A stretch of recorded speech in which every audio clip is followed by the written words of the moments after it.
The following podcast is a Dear Media production. What's one habit of mine that you found charming at first, but now makes you contemplate mild violence? I think that our relationship has healed a lot of your wounds that you refuse to acknowledge for a very long period of your time. There's like a level of trust one just doesn't have even with themselves. I don't know how to trust people as much as I trust you. You sarcastic.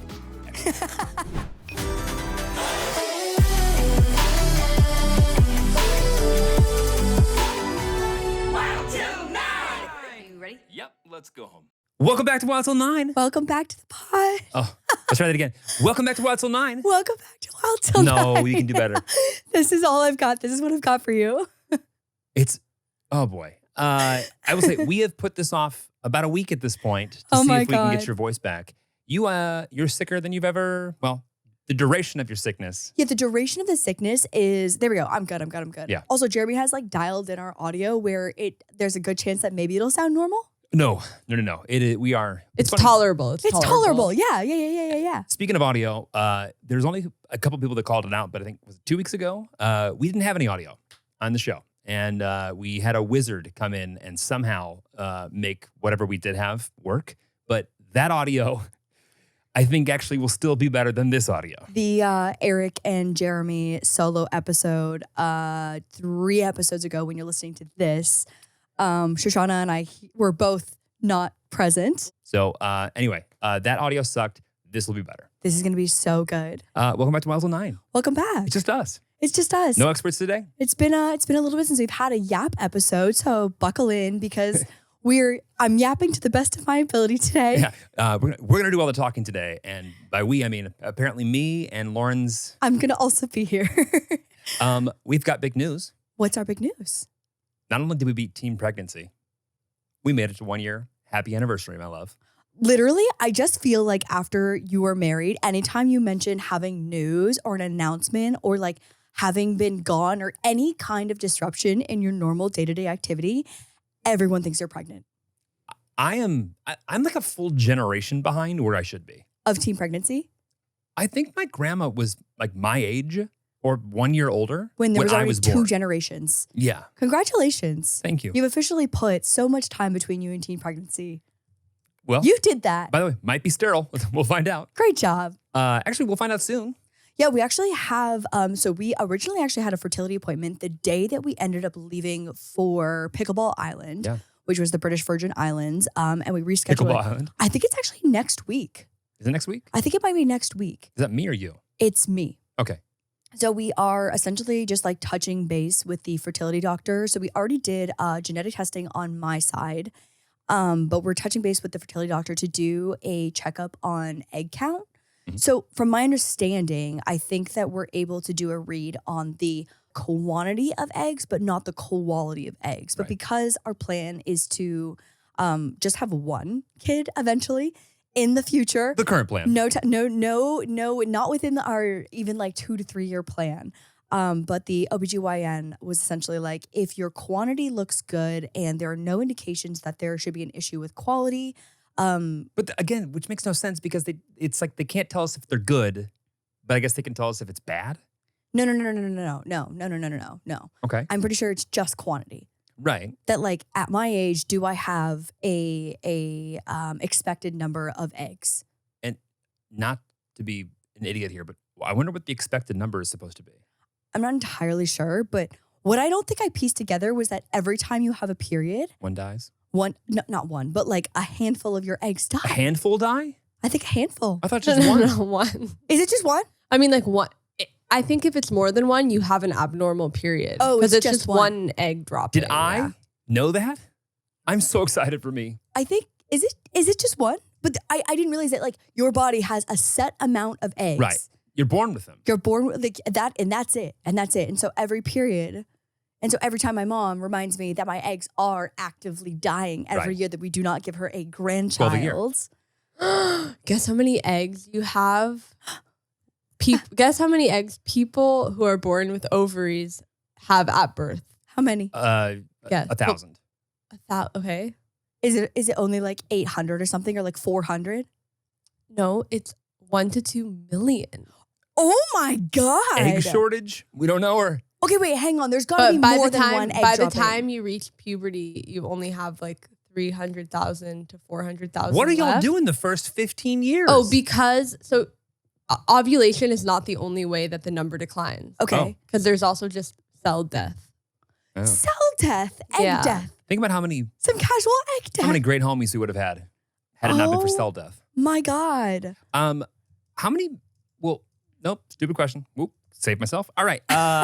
Whoa. So no, I want to know. well, Please. so why, I've asked so many dumb questions on this podcast. What were you going to say? well, I know that men can obviously have children much later in life Literally till the end of time. due to the fact that we keep like producing sperm. Yeah. But I wonder if, I'm sure our potency goes down with declining testosterone. I assume those are linked. But like, is there ever a time when men normally no longer could possibly have children? I think like due to other circumstances. Right. But I don't think if you're a generally healthy person over the time of aging, I think lower again, I'm talking out of my ass. So, And this is why we've been chatting with experts. There's somebody out there who's died of old age who had sex the week before. And could have gotten someone pregnant. No, Yes. and did get somebody pregnant. Oh, yeah. Like, oh, your 100%. father, he's 103. Yes. Bless his soul. Yes. No longer with us. Yes. Crazy. That's crazy. The thing that I have I don't have anywhere near enough information, nor do I remember it well enough to even begin to speak to it. But some of the things I was sharing with you about like the stem cell research, about being able to avoid the whole actually having to go in and harvest eggs and like just taking from any part of your brain, like being able to take from any part of your body and just using that. Oh my God, like scrape a Yes. little piece of leg off Yes. and then we can make, we can use that to generate the DNA of like I hear things like that. and reproduction. we've given so little context and so little information, and I don't have more to give you. But the thing I guess that I'll say is I feel like we really are living in peak stupid times. Oh, I'm so mad that we're not going to be, again, I also am so down with the idea of growing a fetus outside of my body in a little not terrarium. What are the things that incubator? A little incubator. Kind of a terrarium. It's kind of a terrarium, but like if there was an outside incubator, What do you put sea monkeys in? not having to an aquarium. Okay, got it. Well, aquarium. Yeah, got it. aquarium. But like love the idea of not having to put my body through absolute. I just have so many people that are pregnant in my life right now and Everyone's who are pregnant. just going through hell and back. Did you know that fridges have a smell and it's a common like very reactive pregnancy smell that makes pregnant women gag and throw up? You'll notice that I have Smell of fridge. You'll notice that I have several deodorizers in all of our fridges. I think that it's still a problem. I think sure, no but matter where. I do know that there's a smell to it. It Yeah. bothers me. Yeah, fridge smell is like a common pregnancy trigger for nausea. I Can't believe it. think as a kid, the idea of like women make babies, men do not. Like, Mhm. you understand that concept, but it's not till you are with somebody, and that could be an option, a genuine thing that could happen at any day, truly, I guess, that you realize, oh, I don't have like, I appreciate that, I understand that, but I don't understand what it would be like to push a human out of me. Like, it really is wild that you can do that. Also, like the fact that you grow a placenta is so crazy. That, I guess, that's part of it, I guess. I just, the thought of us, like, you could push a human out, Yeah. that's wild. No, the whole concept is fucking mind blowing. Like if it ends up being us, like, we're in a simulation and that was like the weirdest thing, like they couldn't figure out another way to like just like make more humans. Like, oh, let's just have the women do it. Like, that's such a wild thought. We'll just have somebody make They more knew humans. that the pain tolerances of women are so much higher than men. And Also- we're like, this should be the gender. Can you imagine if every man had 9 months to do something stupid that would hurt the child that comes Oh out my of them? God, truly? There's no chance. We would have 19 not arms. to be trusted. Literally not to be The trusted. birth rate would be like the success rate would be 7%. No, I do think that things like that do happen for a reason. I don't think men are just biologically wired to think like that for 9 months. I don't.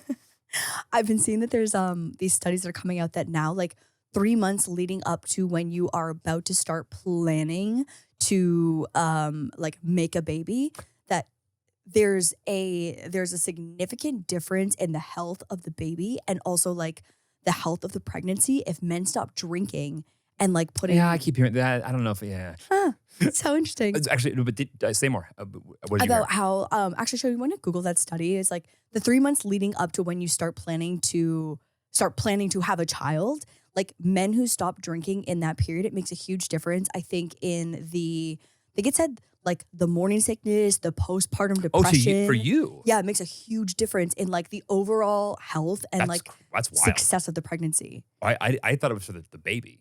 I think it's also for the baby, but also like I mean, I feel like that's all one and the same at the very beginning. I mean, there's nothing about alcohol that like when you look at it on paper is it's poison. Is good for you. It's literally poison. Right. So I can't imagine that there's anything Yeah, like any there's benefits that come out of it. that can't be good to it. Yeah. But it's like a cleanse for the male's fertility and their contribution 3 months leading up to it. And I just feel like if the women can make the sacrifice of the 9 months of going through that, the man for 3 months can put the bottle down.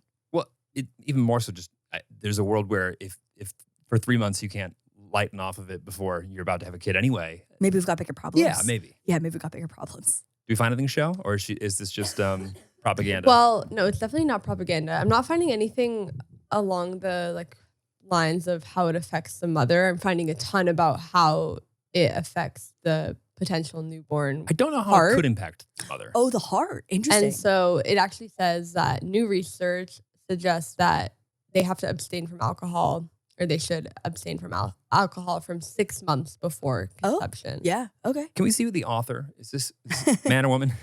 I fear this is actually a man. Yeah. Well. Damn. yeah. Your own team. It is crazy how much less I feel like I and most of my friends drink today than I feel like most people did 5 years ago. Oh my God. The wave of people going sober, I feel like, especially in our age group now, is crazy. When I look at my Aura ring on a sleep when I've had alcohol and when I haven't, like there is such a clear distinction of sleep quality and alcohol, of like alcohol making my sleep ass. I mean, what's interesting is since the dream episode we did a month or two back, I purposefully stopped taking edibles at a point where like I would be high when I was asleep. Right. And although in my brain I was like, oh, if I'm like restless or my mind's going, the edible will make me fall asleep. Mhm. But I wonder what it was doing to my actual sleep. I wonder what it was doing to my actual sleep quality. And now, fast forward a month, I'm dreaming every night. Literally, Jeremy wakes up and he finally understands what it feels like to wake up feeling exhausted because you've been running miles and doing the most mentally strenuous activities all through the entire night in your dreams. I think the difference is when I get a good night's sleep and I dream all night, it feels like there's been a week in between when I went to sleep and when I woke up versus when you like gummy yourself to sleep, you just wake up and you're like, wow, what a great sleep. And but like you just blacked out. It does kind of feel like you blacked 8 out. hours, yeah. Whereas this feels more, sometimes the journey, I wish that I could new channel, change it a little bit, but it does feel like, wow, there's like a lot of time between when I went to sleep and I actually woke up. I don't know, there's something, I wish that we knew more about it. I wish there was an Aura ring for my brain, but the like sleep quality does feel better. Oh my God, 100%. 100%. My sleep quality right now, because I have been sick for literally 10 days at this point, has been so astronomically terrible. Oh my God. Sleep is I feel like one of the key parts of my life for survival. Sleep is so important. Jeremy, so great. My mom also can function off so little sleep. I am not wired like that. I am not built like that. Like if I don't have, minimum 6 hours, ideally 7 to 8, I am not a functioning human. And right now I am unwell. I'm coughing for hours and hours of the night and it is fucking awful. I feel like part of our couple goals was let's go to sleep like at a consistent time and together. And when we're not sleeping in the same bed and when one of us is coughing like all night and the other one, like I feel like it is, you've really thrown off my sleep schedule by you being sick. So I'm gonna need you to get better. No, literally your your ability to stay on track when you can just match me. And not that I'm putting all the success of like a consistent sleep schedule on me, but like I feel like when I'm not there for you to match something to, you flounder. Well, also it is so much easier for me to do something that quote unquote I don't want to do or isn't important. Like if I know that I should get good sleep for myself, I am aware of that concept. It's not like lost on me. But the idea of getting good sleep for myself versus the idea of this is something that's important to Lauren. I want to go to bed with her at the same time. Yeah. At a good time for her health. And I know that she will sleep better and I will sleep better if we go to bed if we go to bed at the same time, it is so much easier for me to do it for you than it is for me. And listen, whatever works. Right.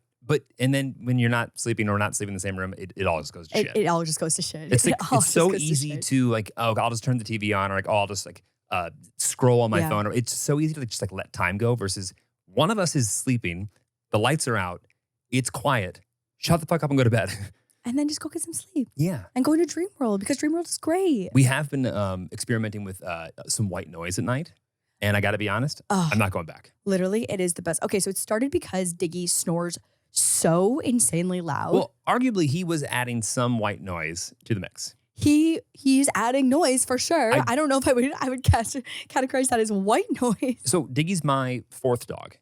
And the three that came before them, it's not that they were like silent. And it's not that I've never heard a dog snore. Moose is a silent sleeper. But I've never had a dog who like at Makes night, so much noise. like Diggy just lives loud. It's crazy. And by the way, there's something to be said for when Diggy was not doing okay at Yeah. the early part of this year. And when he was very sick and Mm-hmm. with the few days he was gone, like sleeping overnight at the emergency room, the quiet was deafening. Literally heartbreaking. I remember thinking to myself, I would do anything to have his to have that freaking honks. to have that like old car beater, like I don't know what sound it is. It kind of like sounds like someone's struggling to exist at all times. 100%. But it's just the way that he lived. Anyway, point is, you miss those sounds, but that doesn't mean that when he is here and healthy, that we would prefer that sound over maybe some ocean breeze. Some ocean breeze. So we started with an air purifier that helps like create like a consistent white noise. Yeah. Exactly. But then we realized we would have to have this thing on full blast to out sound Pace. Diggy. Yeah. So we supplemented, and I love it. I love it. It's so nice. I love it. One of the so I think we've talked about this before about how like I have tinnitus and we didn't realize this until we went into my parents' basement, slept there. It's sound treated. It's so quiet. Only heard the sound of my ears. Realized that not everyone has a sound in their ears. Have tinnitus. By the way, if you do that, go see someone. You shouldn't hear your ears. You shouldn't hear your ears. There shouldn't be a default sound happening in your ears at all times. And had I not told Lauren that, I guess she wouldn't have known that. It's So- not that disruptive, and I really only hear it when there's no sound. Right. But being able to sleep to like a white noise melody with like ocean waves, life changing. Yeah. Life changing to Also- not just go to sleep in my ears. I feel like when Go to sleep to the sound of my ears. I also think that like when one of us ruffles and or coughs or what, doesn't matter. If there's a little bit of noise, it doesn't like wake the other person up either. So it almost just like neutralizes. Oh, it's the sleep. best. Anyway, if your partner is open to it, try it. It's been. I will never my go God. back. So we celebrated our 1 year wedding anniversary yesterday, which what do you mean 1 year has passed? What could you possibly mean? It's one of those. It feels Like yesterday. like yesterday, but also it has felt like it's been quite some time too. Like I feel like a lot has happened Yeah. since then, but I also feel like it was yesterday. It feels like it was like if I were to like guess based on just vibes, it feels like 6 to 7 months ago. It also just compounds when you've been together. I have an app on my phone that will tell me like how many days or weeks or months or years we've been together. Yeah. And the number just keeps getting, of course, higher and higher to the point where like the other day was like 330 some weeks or something. 333 weeks. And you think about that, that's a long time. it is the fact we haven't killed each other is crazy. Kudos to you. Good. Thank you so much for recognizing that. I know that you didn't watch the Eric pod, but I did make an ode to just being aware of how frustrating I can be How sometimes. frustrating of an individual. Yeah. My peaks and valleys they're more dynamic. Yeah, they're more dynamic. Yeah, you're that's that. Yeah, I wouldn't disagree. Didn't ask. Love you. Happy 1 year anniversary. Thank you. And I truly can't believe it's been a year. We watched our wedding video yesterday. We also, you know what? I kind of have a bone to pick with this random wedding tradition of freezing a slice of your cake from the wedding and then eating it a year later. First off, that's freezer privilege. Not everybody has that much space. One, that's freezer privilege. Like, even though we have 2 freezers, I just don't know if I would want to dedicate a shelf. What, I'm going to take 2 or 3 of my chilled beer glasses out of the freezer so that I can have cake once? Right, or your giant whiskey cubes. Again, not something I'm interested in sacrificing. I just feel like there are better 1 year or like annual traditions that we can do aside from having freezer burned fucking cake. Did your grandparents have the basement freezer that was the size of this room? The chest? Yes. My parents have that. They still have one? Oh yeah. By the way, I can't imagine how expensive that must be to The like, chest run all freezers? day. But anyway, my grandparents had, I mean, you could put an elk in there. It was huge. Yeah, and I'm sure they did. Right? And I'm Francis sure probably did. And I'm sure they Point is, did. we don't have those things. We have 2 small little freezers Right. that we put our frozen peas in. Our popsicles in. Right. And so I'm not doing that. Also, frozen cake after a year, how could that possibly be good? Yeah, I don't know. I just feel like there are better traditions. And listen, I'm not going to yuck your yum. If it's something that, sentimental wise feels right to you, go forth and eat that freezer burned cake. Well, on that note, I did enjoy. So yesterday, obviously, you were sick and you've been sick for a week. Literally. So I was planning on doing something special and I was like probably going to get us out of the house for our 1 year anniversary. Right. But now having had to call the audible there, and basically I did my best to bring all of our favorite foods that we had on our menu, which if you remember are a bunch of 3rd graders' favorite foods, and brought them to us so that we could eat them at home and watch our wedding video together. I love that tradition. It's so fun. And I kind of want to just see if we can keep doing that every year. Yeah, no, that was literally perfect. There's something to be said about that stat, like the bigger and more extravagant someone's wedding is, the higher likelihood they are to like not succeed. Yeah. I can see that, but I also can think if you just look over time at how you celebrate that day over the course of a lifetime relationship, I'd like to think it's more about the long haul. Like if every year we don't do something like extravagant and stupid and instead just spend time with each other, that would be cute. Oh my God, like reliving the wedding video was so sweet. Oh my God, I loved it. If you're on the fence about whatever amount of money it is to record Have a video, videographer. if Oh you my can afford it, God. great. And if not, just make sure that someone is taking video footage and can cut it together later. 'Cause Oh my God, iPhones are incredible. You don't even need, just make sure someone's recording the actual video moments of it because like getting to relive that, oh my God, was beautiful. I would do just about anything to have that video forever. So 100%. I'm glad we have it. Yeah, no, 100%. So we've thrown together some questions for a 1 year anniversary celebration. I guess marriage check-in. Yeah. Well, Welcome to live couples therapy. it's kind of crazy to go from what was our number? 5, 6, 7 years. Now we're back to 1. Is that how that works? I guess. I feel like we graduated into a new tier. That feels like we regressed. You're right. Layer 2. Because how many years? Six? 6 and a 7? half, 7. 7? Lot, long. Fuck, I don't even Yeah. know anymore. That's the other thing. Not that it doesn't matter, but it's been a long time. Yeah, seriously. What are the questions? I just want to take this little moment and just for the 15 of you that said very mean things to me whenever Lauren did her hard launch. We did it. So Six and a half years ago. suck it, Samantha in Iowa. All right. Someone named Samantha in Iowa. I was like, what? They're like, damn, what the fuck? Okay. So we watched our wedding video last night. Lauren, what was the highlight of the day that you remember the most a year later? What was the highlight of the day? The highlight of the day was doing for me, like watching the video, or not even. I don't even think it was like related to the video, but I think the highlight of the day, like the moment that felt the most surreal for me, was doing the vows. And I think I said this when we did like our wedding day debrief, but like I think looking back still, there's just something so incredibly special about one, the weather was fucking perfect. It was literally like light breeze, sun cast on us, audience was in the shade, all of our closest friends and family, like being there in like people taking times out of their busy schedule to be there with us to celebrate this. And like you and I doing our vows, it was so special. I don't know, like that was 100% the highlight. I remember in that moment being like, this is such a crazy, there was like a warm, perfect breeze. And I was just like, damn, this is like fucking perfect.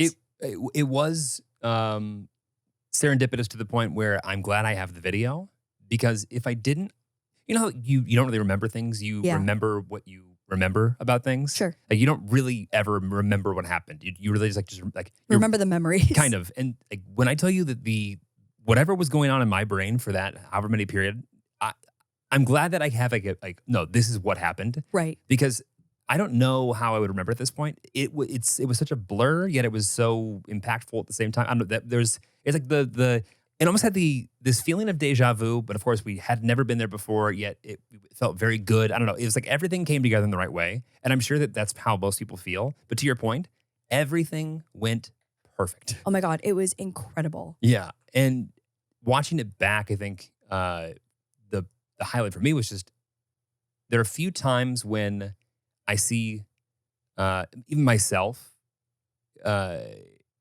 have no filter on my face, my person, my existence. Yeah, like so I true. can see through my shit. I'm like, Yeah. wow, you had the best day ever that day. Like, I can see it on my face, and it just feels good.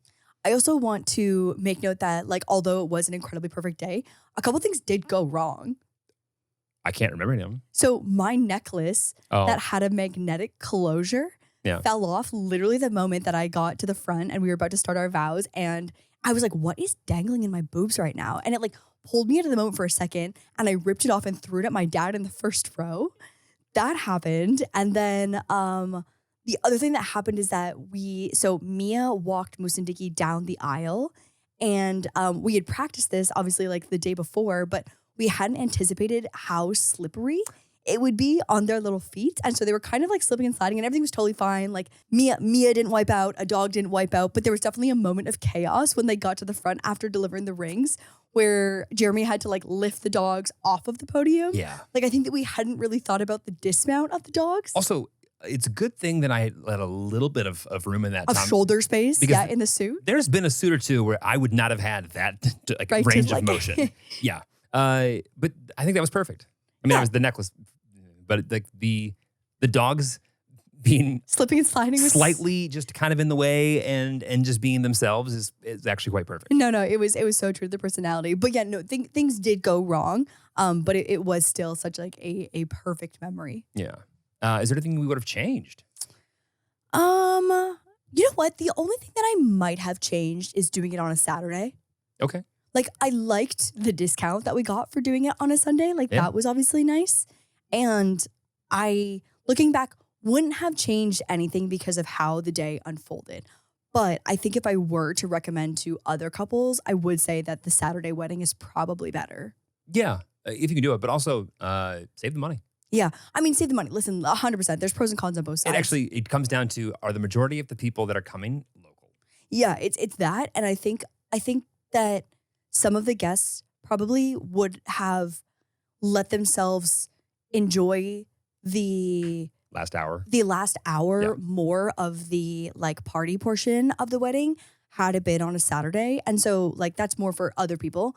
It wouldn't have changed anything about how I would have done the night. Yeah. But I do feel like there were some guests that were like, oh, I have a thing tomorrow that I have to go to. I wouldn't change a thing. It's perfect. And I mean, I also feel like in California, like there's a lot of times, especially like outdoor venues have a hard out at 10 p.m. anyways. So I think going into it, we were like, okay, well, like no one's going to be out past 10 p.m. regardless.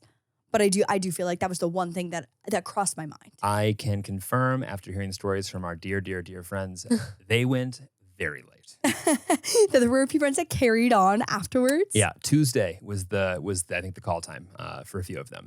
Okay. You guys had the best wedding ceremony like Oh, ever.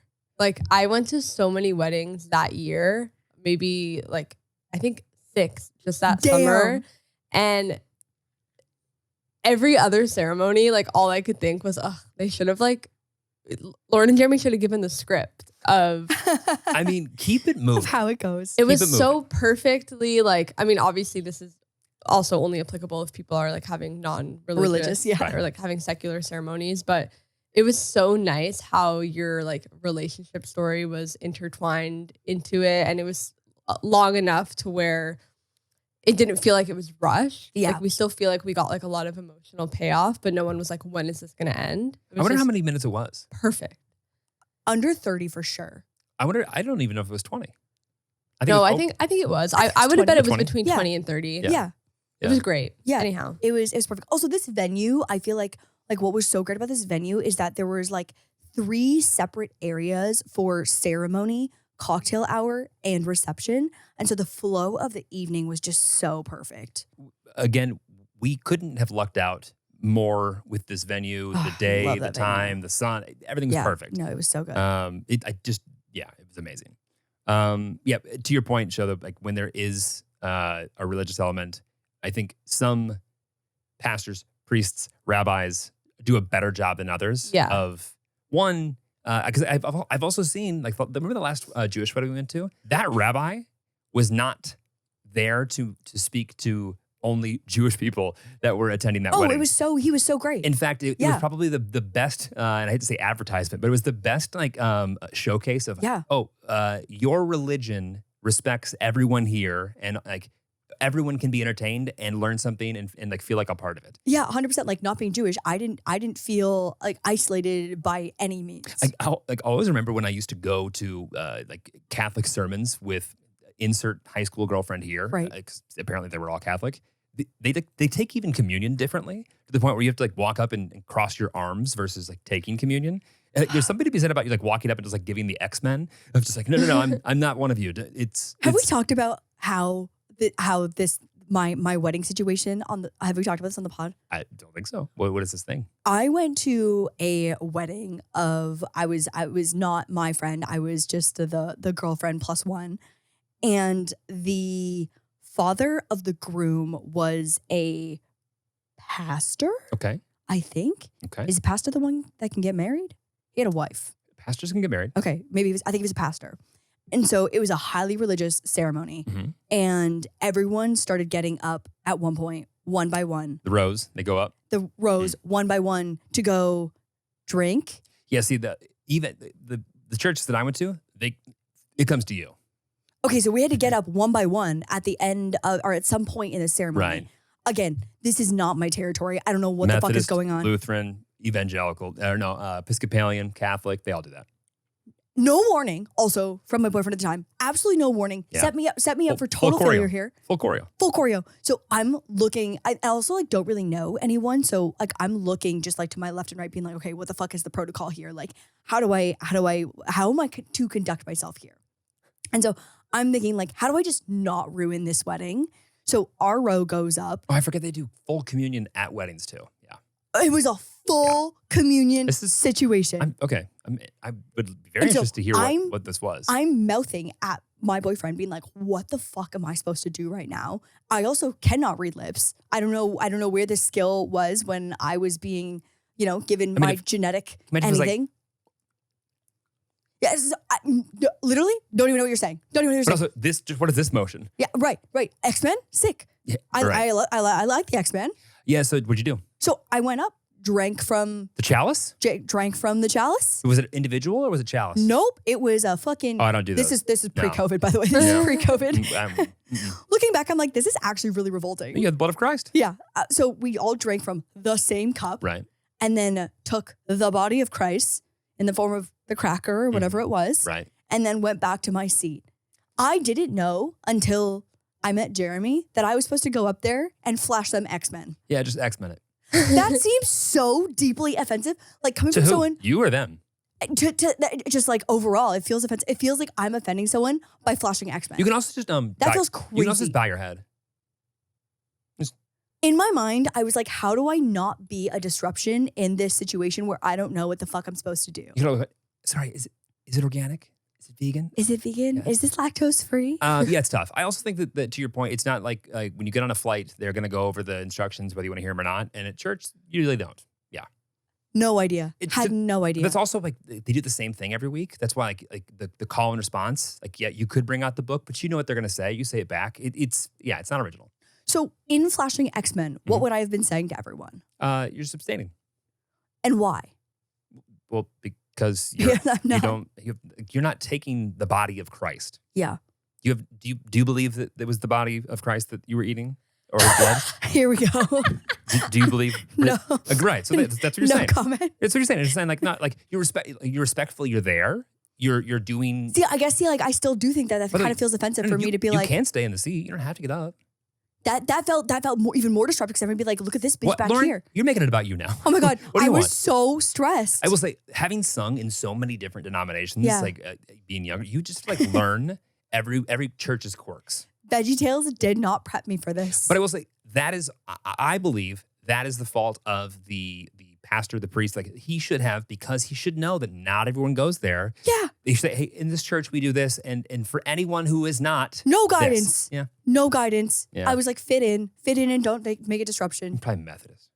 I don't know. I have no idea. I'm kidding. Probably Episcopalian. I have no I'm just trying idea. to just insult everybody. Who knows? Hard to say. But if it wasn't, if it was a pastor getting married, it wasn't Catholic.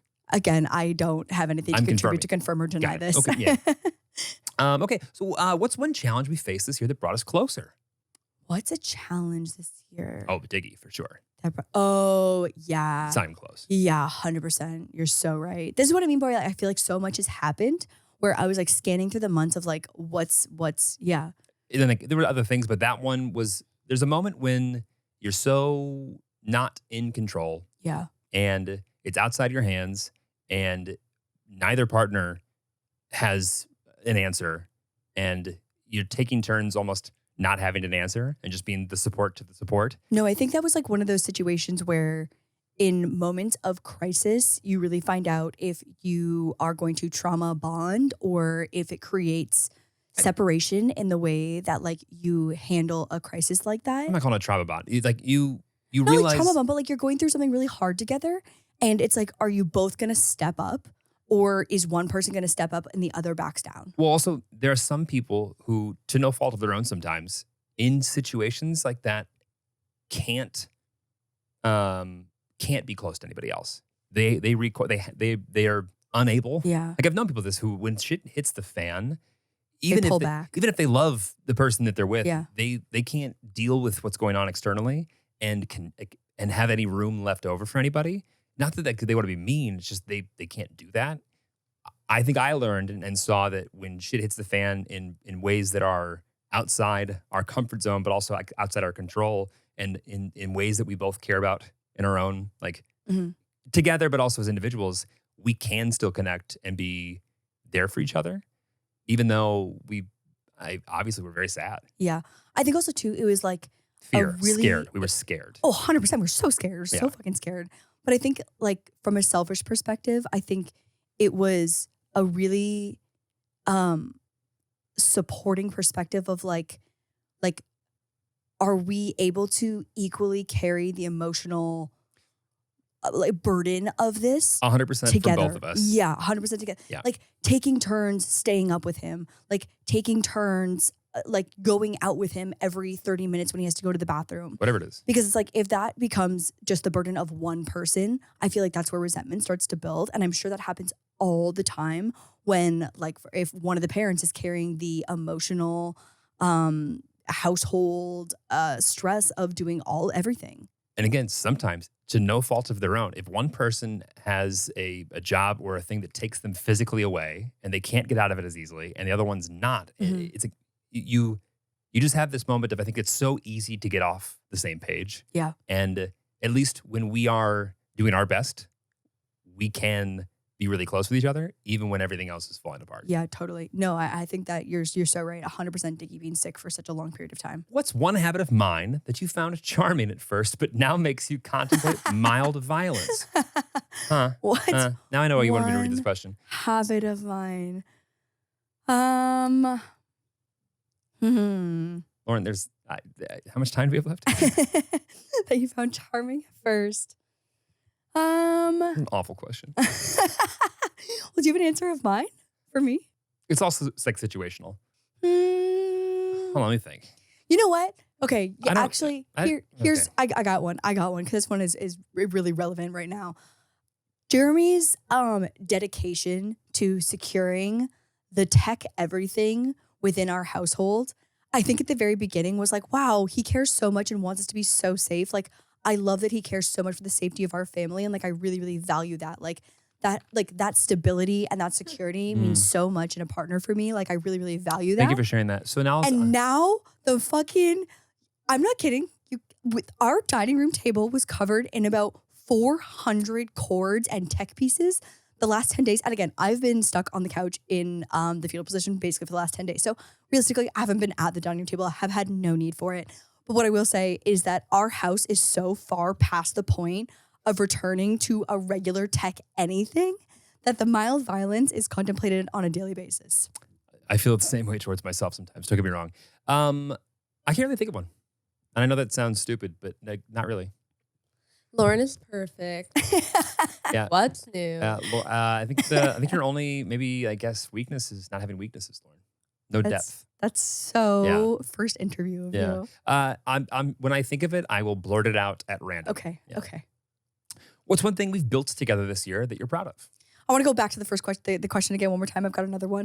No, like again, we're talking about what we're building. So I think Jeremy's fear of eyeballs at the very beginning was like cute and charming. And like when we had to go to the urgent care one time because it got something like violently stuck in his eye, I was like, this is so cute. Like, this is so cute. Now I'm like, give me your fucking eyeball. Let's put an eye drop in. You need this so goddamn bad. This isn't cute. Get the fuck over it. Okay, I'll go. So Lauren's inability to do laundry used to just be, she like shrunk my hoodie that was really expensive, whatever. Now she just does things that I find it makes me question the rest of her judgment. Like, I don't know. I want to be so clear that my laundry is separated into whites, darks, and colors now. I've been forced into using dryer sheets with every load. And I'm now sprinkling borax on top of my shit because apparently that's what you're supposed to do to make your detergent work its best. And you've even, I think, hopefully cleaned out the lint drawer a couple times. Every single time. That's great. Every single time. The other day, like Lauren, and I do mean this literally, put the same rags that I had garage door lubricant on. Like They really weren't that dirty. When I tell you, wanna like, be clear. I was cleaning and applying garage door lubricant into the crevices of an iron chain. She put those in with the blankets that we use on the couch. And I just got to say, I don't know if that's great for anybody's skin. I just feel like everything's getting clean. Isn't that the point? Like, it's getting clean. Like, in the dishwasher, here's a great metaphor. Here's a dishwasher. You would put the same knife that you use for peanut butter in with the same knife that was with raw meat. Right. Tell me I'm wrong. But that's going to go into a thing that gets very hot. Yeah. You wouldn't On blankets. You wouldn't put darks on hot, would you? No, I would never do that. Yeah. I'm like, I so know that Jeremy is right, but I'm so like Lauren in this situation that it's hard for me. Like that, like Lauren just like. You know what though? I will say with this blanket, because I've been so fucking sick and I just finished washing like all of the soft things essentially that have been touching me on the couch for the last 10 days. I was like, this blanket is so contaminated with sick that I think from the outside, although it didn't have the same dirty appearance as those rags, like emotionally, that blanket to me is so contaminated that it might have actually been dirtier than those rags. I just want to know, when we go out of our way to buy the detergent that's not filled with a bunch of the things that are supposed to give you, cancer or whatever, and then you put the garage door lubricant on top of that, it kind of just... Is it the point that it's getting clean? Let's move on. Did we have one of these? What's one that we built together this year that you're proud of? I know what it is. For me. I think that when we are doing it correctly, our going to bed sleeping routine is really, really good. And do I credit that to you being able to stick to my routine? Yes, 100%. Humility in the room is. I think it's trust. And maybe that's more from me to Good you. to know that the last 6.5 years, we were still working on our trust element. I don't know how to trust people as much as I trust you. Yeah, that's very true. You sarcastic dick. I hope you feel good about yourself. No, it's just like That was just a crazy word to say after being married for a year. Yeah, but there's like a level of trust one just doesn't have even with themselves. I think that our relationship has healed a lot of your wounds that you refused to acknowledge for a very long period of your time. Yes, I agree. And no, but I think that you have, like, in the last 2 years, your emotional growth within yourself, I want to be so clear, like, you have to do the work first individually to be able to even get to a point where you're able to, like, heal those wounds of things that have happened in your past. So, like, you had to do that first before you're even able and capable of being open to the idea of healing those wounds. Right. But none of it would matter if I didn't feel like I could trust the person to, like, take that last step. Yeah. I can't remember who this was, but one of your friends, I don't know if I've ever talked about this, but one of your friends years ago said something about how it's a long game with you with, like, trust and openness. Really? Yeah, I can't remember I'd who it was. love to know who said that. It might have been Guap. Yeah, It might have been guap. maybe. What's one embarrassing story about us you hope never gets told at family gatherings? Throw a dart, you'll hit one. About us. It's funny. The things that you can say to my mom and vice versa are so different. Oh my God. Because there's some things that would be, we don't bring up in front of your mom. And there's some things we don't bring up in front of my mom. But like, you I can feel like almost, there's not that much that we wouldn't bring up in front of my mom. no, there's only a couple. But I know there's a few.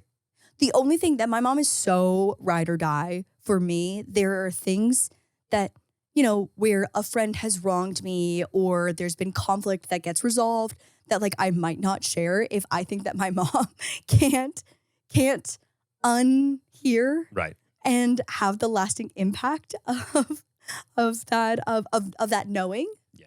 Oh, yeah. And my mom's pretty good at forgiving other people that fuck me over.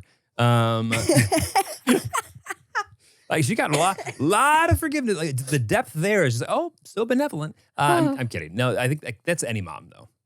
If they feel like you've been wronged to a degree that's like not acceptable, Yeah. dead to you. Oh, 100%. And they should be. And they should be. I think the one that like specific though. Not I want to share here. What are you thinking of? Nope. Nah.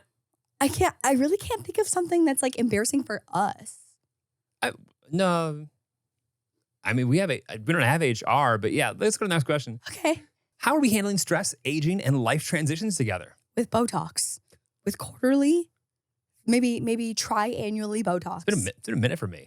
Better than, well, I think the difference is I handle it with you, or like I going back to the wounds that I didn't acknowledge. Mhm. I feel like there's things that I acknowledge and sometimes it hurts more in real time with you, only because I'm paying attention to it, but it's better in the long run. What do you mean? Like things that I think are easy for any single guy to just like, oh, I'm not going to like acknowledge that part of life right now. I'll put that until like a rainy day. I'll deal with those feelings later. I think it's a lot easier to like rip the Band-Aid off and like feel things when you have a partner who's feeling them with you too. Oh, sure. And with life. Yeah. I mean, I just stay feeling. I mean, like perfect example, like when things aren't great with your immediate family, Yeah. but the closest person in my life is you. It's not like I've lost the closest person to me, or I have to choose whether or not the closest person Right. Like to your me. whole universe isn't Right. out of like whack. Right. So Yeah. it's you have this built-in support system. Foundation. Unless you use the garage door lubricant on our blankets. Next. I also feel like I just want to say that like I've been having quarterly mental breakdowns since the day that Jeremy and I met, and I assume that that'll just continue throughout my entire life. So I budget feel for like, it. Yeah, I feel as if I've been incredibly consistent. If anything, you're starting to stack. I'm. What do you mean? You're falling a little behind and going every 4, 5, 6 months every once in a while. And I'm only nervous. Oh yeah. For 38 Yeah. when it all just goes to shit. Right. And you've got like 9 out of 10 months. Sure. The one thing that I feel like we are newly starting to navigate, and I'm interested to see like how like I don't know, just like we do is that people in our close inner circles are starting to get pregnant and move into that next chapter of life, and I'm kind of freaking out a little bit. Yeah, I see that. In fact, I'm almost shocked that I think that you're not as comfortable with the idea as, and not, by the way, not that like I'm ready for a kid, but I do think that there's a part of you that's like, oh, baby, child, I don't want that right now at all. Oh, it's like starting to happen. I think I spent more time with younger kids than you have. Yeah, And it's only because of think so having as to well teaching too. like music. Yeah. Well, I don't know. I also taught younger kids. Yeah, maybe.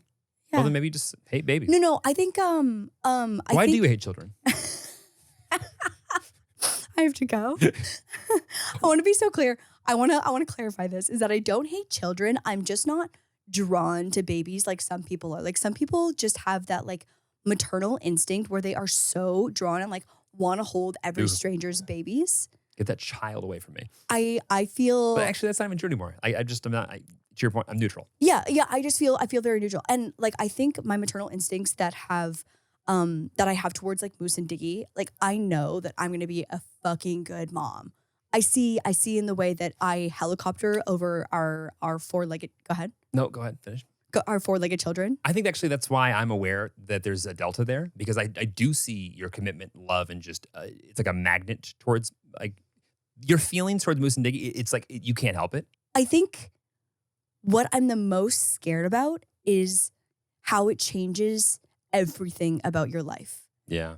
It's like, and so seeing close friends in our inner circle now starting to navigate this, I think I'm at the delta now where I'm like, how is this going to change our relationship as well too? Yeah. Now that this becomes the center of their world.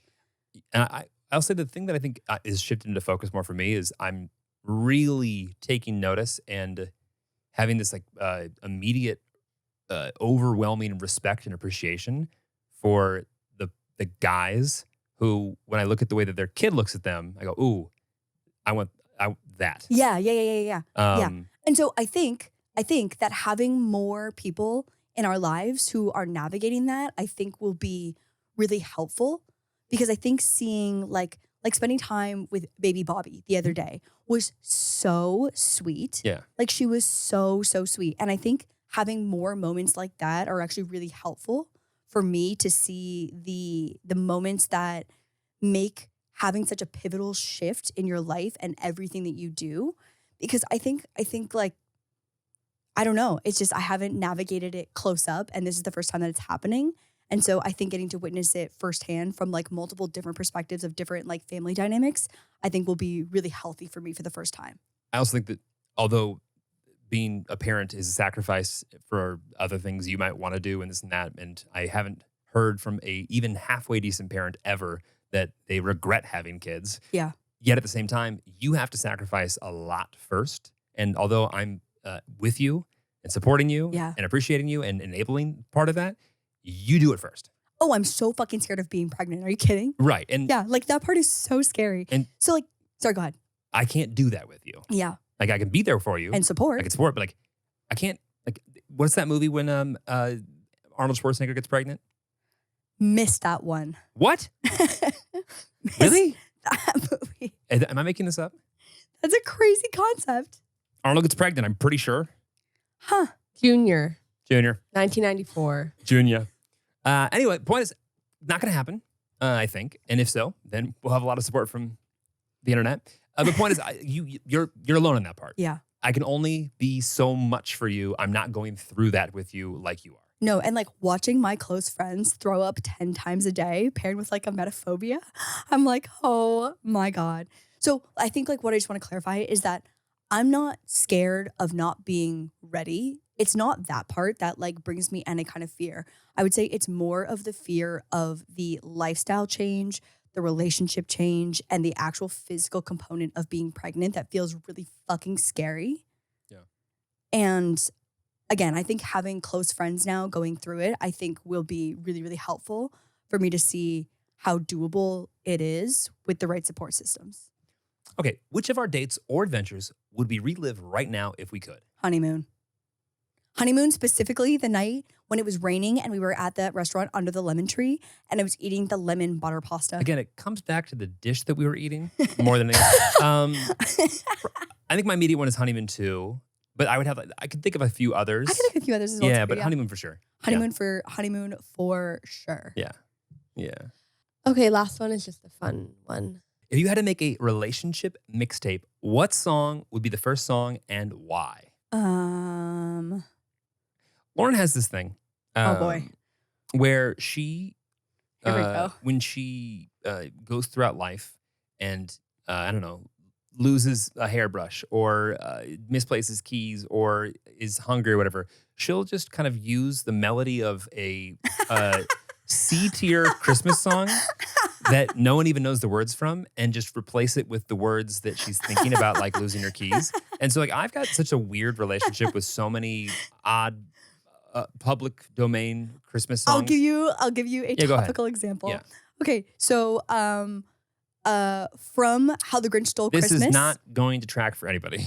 From How the Grinch Stole Christmas. Yeah, and so think of all the songs from that album in your head. When like young Taylor Momsen, who plays Cindy Lou Who, sings Where Are You Christmas? Mm. I've taken that melody and applied it to every single item that I've ever lost. So this is going to be real bad.